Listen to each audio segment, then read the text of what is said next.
Good morning दोस्तों। स्वागत है मेरी ड्रीमशाला इकोनॉमिक्स क्लास में। इसमें आज हम पढ़ेंगे प्राचीन आर्थिक विचार। जो प्राचीन यानी पुराने जो आर्थिक विचार थे वो क्या थे, इसके बारे में हम पढ़ेंगे। प्राचीन भारतीय चिंतकों के प्रमुख आर्थिक विचार निम्नलिखित हैं। सबसे पहला है अर्थशास्त्र का क्षेत्र।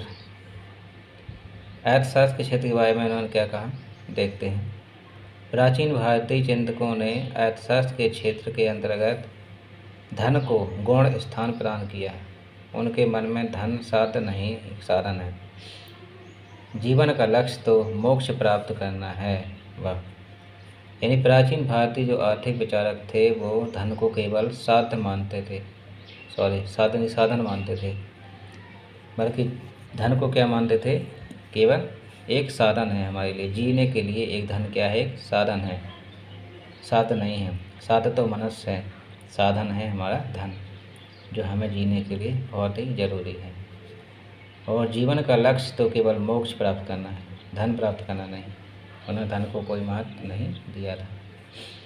भारतीय चिंतकों ने अर्थशास्त्र के अंतर्गत अर्थनीति के साथ साथ आध्यात्मिक दर्शन आदि का भी अध्ययन किया था।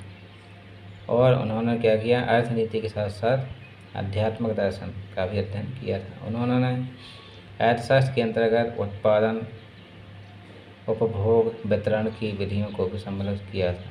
यानी अर्थशास्त्र के अंतर्गत उन्होंने क्या किया था, जो भी वस्तुओं को उत्पादन किया जाता है, वस्तु सेवा का जो भी उत्पादन होता है उसको भी सम्मिलित किया था। और जो वस्तुओं को जो उपभोग किया जाता है उसको भी शामिल किया गया, और जो वस्तु को जो वितरण किया जाता है उसको भी शामिल किया है। इस प्रकार अर्थशास्त्र का क्षेत्र अधिक व्यापक हो जाता है। ठीक है।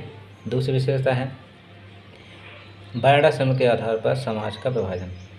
समाज को उन्होंने वर्ण के आधार पर विभाजित किया। समाज को चार भागों में बांटा, जैसे ब्राह्मण, क्षत्रिय, वैश्य तथा शूद्र में विभाजित किया था। यह वर्गीकरण श्रम विभाजन के आधार पर किया गया था तथा जाति प्रथा का इसमें कोई संबंध नहीं था।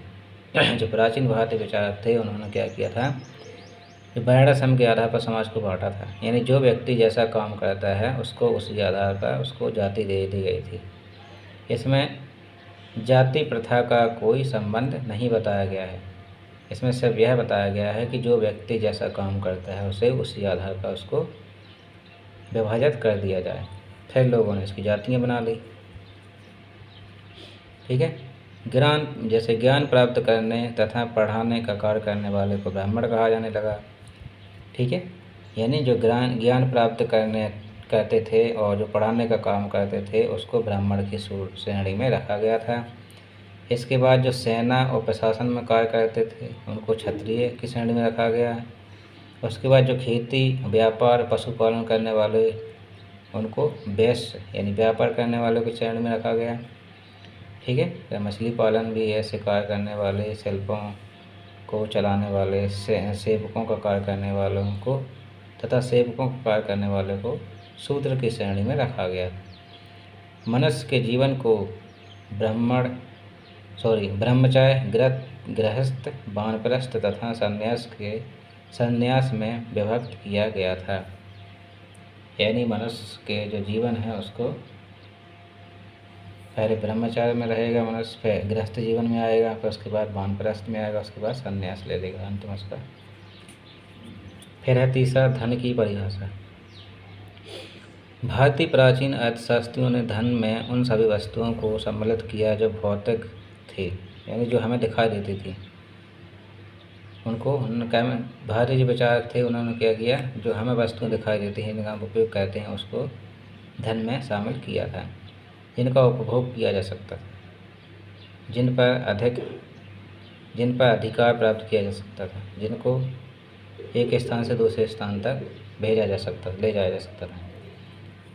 तो धन की परिभाषा के अंतर्गत जो भारतीय आर्थिक विचारक थे उन्होंने क्या किया था, धन के अंतर्गत केवल उन्हीं वस्तुओं को शामिल किया था जो हमें केवल दिखाई देती हैं, जो भौतिक होती हैं, जिनका हम उपयोग कर सकते हैं और जिनको एक स्थान से दूसरे स्थान पर हम ले जा सकते हैं, उनको धन के अंतर्गत शामिल किया था। ठीक है। फिर है मूल्य का सिद्धांत।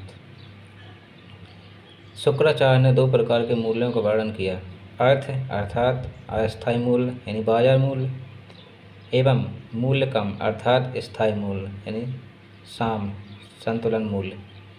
वस्तु का अर्थ अर्थात अस्थायी मूल्य तीन बातों पर निर्भर करता है।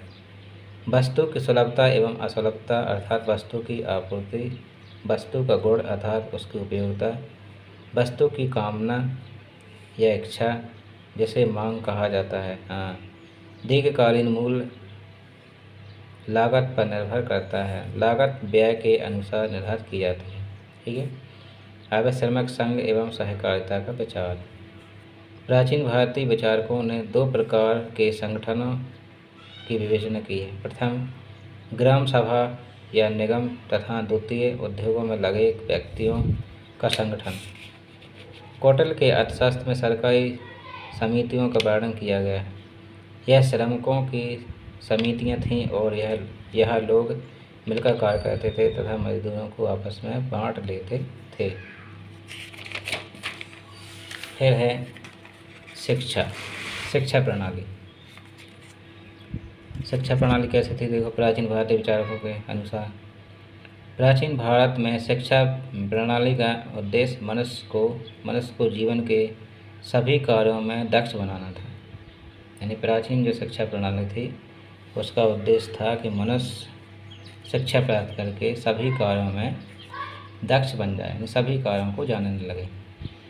शिक्षा का संगठन व्यापार की भांति नहीं किया जाता था, यानी शिक्षा व्यापार के लिए नहीं की जाती थी और ना ही उनको विनियोग के रूप में देखा जाता था। गुरु तथा शिष्य का संबंध पिता पुत्र के जैसा था। पहले गुरु तथा शिष्य का संबंध